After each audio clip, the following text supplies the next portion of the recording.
ಸ್ವಾಗತ ಸುಸ್ವಾಗತ. ಇವತ್ತು ನಮ್ ಜೊತೆ ಇದ್ದಾರೆ ಬ್ಲಾಕ್ ಬಸ್ಟರ್ ಕೋಚ್ ಅಂತ ಹೆಸರುವಾಸಿಯಾಗಿರ್ತಕ್ಕಂಥ ಇಂಡಿಯನ್ ಒಲಿಂಪಿಕ್ ಇಂಡಿಯನ್ ಗೇಮ್ಸ್ ಅಲ್ಲಿ ಗೋಲ್ಡ್ ಮೆಡಲ್ ತಗೊಂಡ್ಬಂದಿರ್ತಕ್ಕಂಥ ಕೋಚ್ BC ರಮೇಶ್ ಸಾಹೇಬ್ರು ನಮ್ ಜೊತೆ ಇದ್ದಾರೆ. ಸರ್, ಕಾರ್ಯಕ್ರಮಕ್ಕೆ ಸ್ವಾಗತ. ಮೊದಲನೇದಾಗಿ ಸರ್, ಪ್ಲೇ ಆಫ್ ತನಕ ಬಂದಾಯ್ತು, 3ನೇ ಸ್ಪಾಟ್ ನ ಪಡ್ಕೊಂಡಿದೀವಿ. ಅದ್ಭುತವಾಗ ಆಟ ಇತ್ತು. ಫಸ್ಟ್ 3 ಪಂದ್ಯಗಳನ್ನ ಬಿಟ್ಕೊಂಡು ಅದಾದ್ಮೇಲೆ ಟೈ ಬ್ರೇಕರ್ ಅಲ್ಲಿ ಒಂದ್ ಸ್ವಲ್ಪ ಬಿಟ್ಕೊಂಡ್ರೆ ಬೆಂಗಳೂರು ಬುಲ್ಸ್ ಪರ್ಫಾರ್ಮೆನ್ಸ್ ಯಾವ ರೀತಿ ನೋಡ್ತಾ ಇದೆ ಸರ್ ಇವತ್ತಿಗೆ? ಫಸ್ಟ್ ಒಂದು ಮ್ಯಾಚ್ ಬಹಳ ಟಫ್ ಮ್ಯಾಚ್ ಇತ್ತು, ಬಟ್ ಟ್ರೈ ಬ್ರೇಕರ್ ಅಲ್ಲಿ ಸೋತ್ವಿ ಫಸ್ಟ್ ಮ್ಯಾಚ್. ಅದ್ ಎರಡು ಮ್ಯಾಚ್ ಅದ್ ಹೆಂಗಾಯ್ದ್ರು ಏನ್ ಮಾಡಿದ್ರು ಇವರು ಒಂದು ಅರ್ಥನೇ ಆಗ್ತಿರ್ಲಿಲ್ಲ ನಮ್ಗೆ. ಅದಾದ್ಮೇಲೆ ನಾವೊಂದು ಸ್ಟಿಕ್ ಒಂದು ರೂಲ್ ಫಾಲೋ ಮಾಡಿದ್ವಿ. ಯಾರನ್ನಾದ್ರೂ ಒಬ್ಬರನ್ನ ಬದಲಾಯಿಸ್ಬೇಕು ಅದಾಗ್ತೀವಿ ಅಂತ ಆ ಒಂದು ಬದಲಾವಣೆ ನೆಕ್ಸ್ಟ್ ನಮ್ಮ ಟೀಮ್ಗೆ ಒಂದು ಹುಡುಗರಿಗೆ ಒಂದು ಇದಾಯ್ತು, ಭಯಾನೂ ಆಯ್ತು. ಮತ್ತೆ ನಾವು ಸರಿಯಾಗಿ ಆಡ್ಲೇಬೇಕು, ಕೋಚ್ ಬಿಡೋದಿಲ್ಲ ಇಲ್ಲ ಅಂದ್ರೆ ಅನ್ನೋದು ಹುಡುಗರಿಗೂ ಕೂಡ ಆಯ್ತು. ಅದಾದ ನಂತರ ರೆಗ್ಯುಲರ್ ಆಗಿ ನಾವು ಎಲ್ಲಾ ಲೆಕ್ಕ ನಮ್ಗೆ ವೆದರ್ ಆ ಪ್ರಾಬ್ಲಮ್ ಅದು ಇದು ಅನ್ನೋದಿಲ್ಲ. ನಾವು ವೈಜಾಗ್ಯಲ್ಲೂ ಚೆನ್ನಾಗಿ ಆಡ್ತೀವಿ, ಜೈಪುರು ಚೆನ್ನಾಗಿ ಆಡ್ತೀವಿ, ಚೆನ್ನೈಯೂ ಚೆನ್ನಾಗಿ ಆಡ್ತೀವಿ, ಈಗ ಡೆಲ್ಲಿ ಕೂಡ ಚೆನ್ನಾಗಿ ಆಡ್ತಿದ್ರು ಅವರು. ನನಗೆ ಫಸ್ಟ್ ಇಂದಾನೆ ನನಗೆ ಟೀಮ್ ಆಟಗಾರರ ಮೇಲೆ ಬಹಳ ವಿಶ್ವಾಸ ಇತ್ತು. ಅವರು ಚೆನ್ನಾಗಿ ಆಡ್ತಾರೆ, ಡಿಫೆಂಡರು ಚೆನ್ನಾಗಿದ್ದಾರೆ, ರೈಡರು ಚೆನ್ನಾಗಿದ್ದಾರೆ ಅನ್ನೋದು ಆದ್ಮೇಲೆ ನನಗೆ ಕಾನ್ಫಿಡೆಂಟ್ ಇತ್ತು. ನಾನು ಆಪ್ಷನ್ ಟೈಮ್ ಆದ್ಮೇಲೂ ಕೂಡ ನಾನು ಮಾತು ಹೇಳಿದ್ದೆ, ನನ್ನ ಟೀಮ್ ಬೆಸ್ಟ್ 4 ಟೀಮಲ್ಲಿ ಒಂದು ಟೀಮ್ ಅನ್ನೋದು. ಬಟ್ ಎಲ್ಲರೂ ಒಳ್ಳೆ ಆಟಗಾರರಿಲ್ಲ, ಹೆಸರು ಯಾರು ಇರಲಿಲ್ಲ ಅನ್ನೋದಿತ್ತು. ಬಟ್ ನನಗೆ ನನ್ನ ಟೀಮ್ ಮೇಲೆ ಸಂಪೂರ್ಣ ವಿಶ್ವಾಸ ಇತ್ತು. ಈ ತಂಡ ಖಂಡಿತವಾಗ್ಲೂ ಉನ್ನತ ಸ್ಥಾನಕ್ಕೆ ಹೋಗುತ್ತೆ.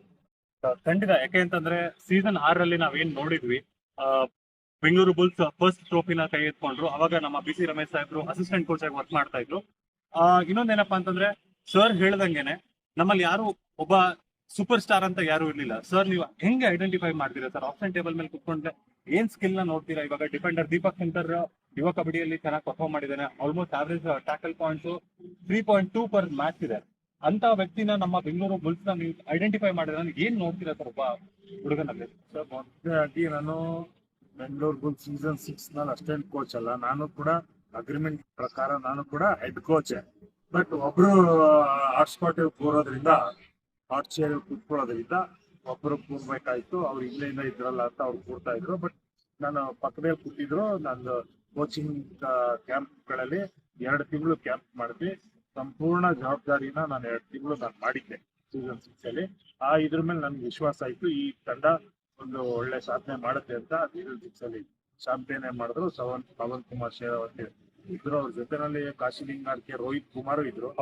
ತುಂಬಾನೇ supporting riding plus supporting defence ಮಾಡ್ತಾ ಇದ್ರು. ಡಿಫೆಂಡರ್ ಕೂಡ ಒಳ್ಳೆ ಹುಡುಗರುಗಳಿದ್ರು, ಚೆನ್ನಾಗಿ ಆಡಿದ್ರು ಆ ಸಂದರ್ಭದಲ್ಲಿ. ಬಟ್ ಇವಾಗ ನಮ್ಮ ದೀಪಕ್ ಶಂಕರ್ ಯುವ ಸೀರೀಸ್ ಅದು ಯಾವ್ದು ನಾನು ನೋಡಿರ್ಲಿಲ್ಲ.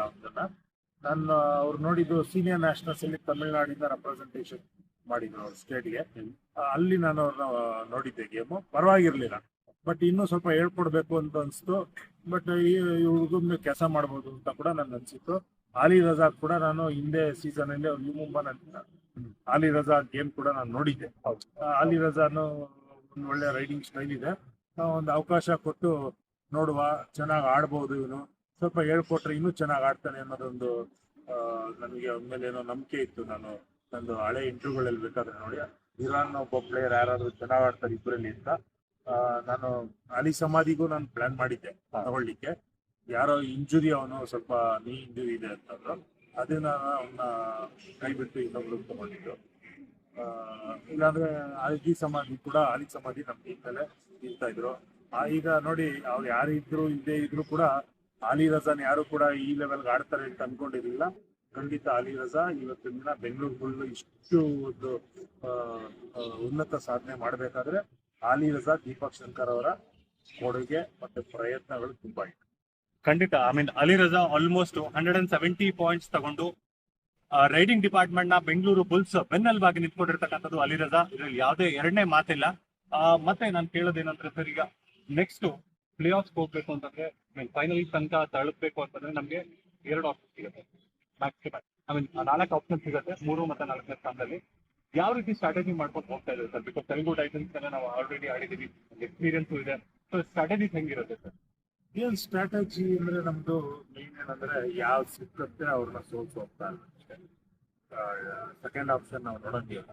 ಫಸ್ಟ್ ಆಪ್ಷನ್ ನಮ್ದು ಯಾವಾಗ ನಾನು ಆಡುವಾಗಿಲ್ಲ ಅದೇನೆ ಈ ಕಡೆ ರನ್ನರ್ ಅಪ್ ಆಗಿ ಇನ್ನೊಂದು ಕೂಲಿಯಲ್ಲಿ ಹೋಗೋದು, ಅದು ಇದು ಆ ಥರದ್ದು ಈ ಥರದ್ದೆಲ್ಲ ನಾನು ಯೋಚನೆ ಮಾಡ್ತಾನೆ ಇಲ್ಲ ಆಡುವಾಗಿಲ್ಲ. ನಾವು ಯಾವುದೇ ಟೀಮ್ ಎಂತ ಬಲಿಷ್ಠ ಟೀಮ್ ಅನ್ನೋದು ಮುಂದೆ ಯಾವುದೇ ಟೀಮ್ ಬರಲಿ ಯಾವತ್ತಿದ್ರು ಆಡಬೇಕು, ಇವತ್ತೇ ಆಡೋಣ, ಆಡಿ ಅವ್ರನ್ನ ಮಣಿಸ್ಲಿಕ್ಕೆ ನೋಡೋಣ ಅನ್ನೋದು.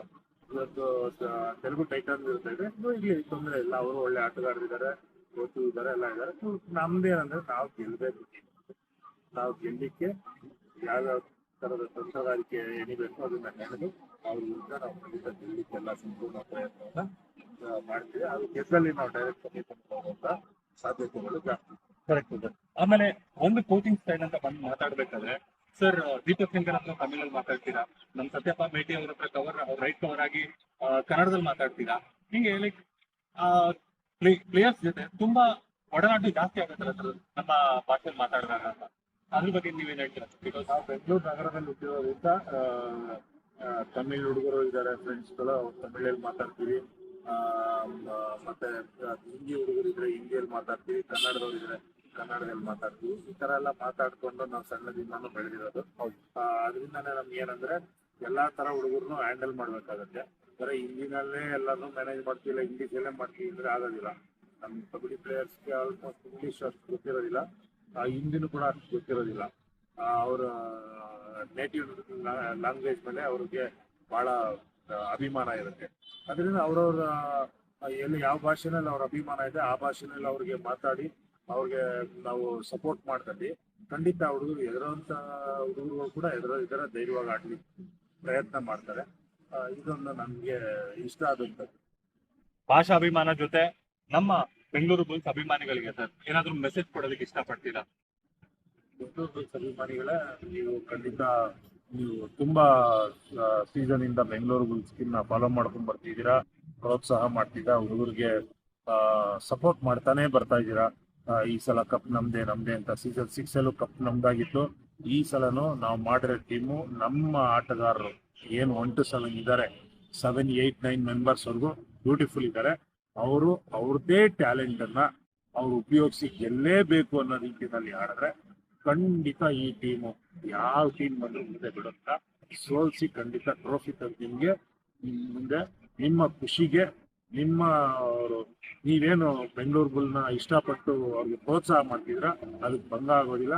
ನಿಮ್ ಮುಂದೆ ಅವ್ರ ಟ್ರೋಫಿ ಇಡೋದ್ರಲ್ಲಿ ಸಂದೇಹನೇ ಇಲ್ಲ. ಹುಡುಗರು ಅವ್ರ ಗೇಮ್ ಆಡ್ಬೇಕು. ನಾನು ಆಸ್ ಎ ಕೋಚ್ ಆಗಿ ನಾನು ಗ್ರೌಂಡ್ ಒಳಗಿಳಿದು ಆಡಕ್ಕಲ್ಲ, ಗ್ರೌಂಡ್ ಹಿಂದೆ ಬರದೆ ಹಿಂದೆ ನಾನು ಏನೇನು ಅವ್ರಿಗೆ ಆಟವನ್ನ ಹೇಳ್ಕೊಟ್ಟು ಎಲ್ಲಾ ರೀತಿಯಲ್ಲೂ ಅವರ ಸಿದ್ಧತೆಗಳು ಮಾಡಿ ಕಳಿಸೋದಿದೆಯಲ್ಲ ಅದು ನಾನು ಖಂಡಿತ ಕಳಿಸ್ತೀನಿ. ಒಳಗಡೆ ಆಡೋದು ಅದೇ ಹುಡುಗರು. ಖಂಡಿತ ಆ ಹುಡುಗರಲ್ಲಿ ಒಂದು ಯೂನಿಟಿಯಿಂದ ಟೀಮ್ ಗೇಮ್ ಅಂತ ಏನ್ ಹೇಳ್ತಾರೆ, ಟೀಮ್ ಗೇಮ್ ಮೇಲೆ ಅವರು ಗೆಲ್ಲೇಬೇಕು ಅನ್ನೋ ರೀತಿಯಲ್ಲಿ ಆಡಿದ್ರೆ ಖಂಡಿತ. ಸೊ ಖಂಡಿತ ತುಂಬಾ ಧನ್ಯವಾದಗಳು ಸರ್, ಆಶೀರ್ವಾದ ಹಂಗೆ ಇರಲಿ. ಸೊ ಬೆಂಗಳೂರು ಬುಲ್ಸ್ ಈ ಸತಿ ಸೀಸನ್ ಗೆಲ್ಲಿ ಅಂತ ಆಶಿಸ್ತಾ ಮತ್ತೆ ಮುಂದಿನ ವಿಡಿಯೋದಲ್ಲಿ ಸಿಗೋಣ.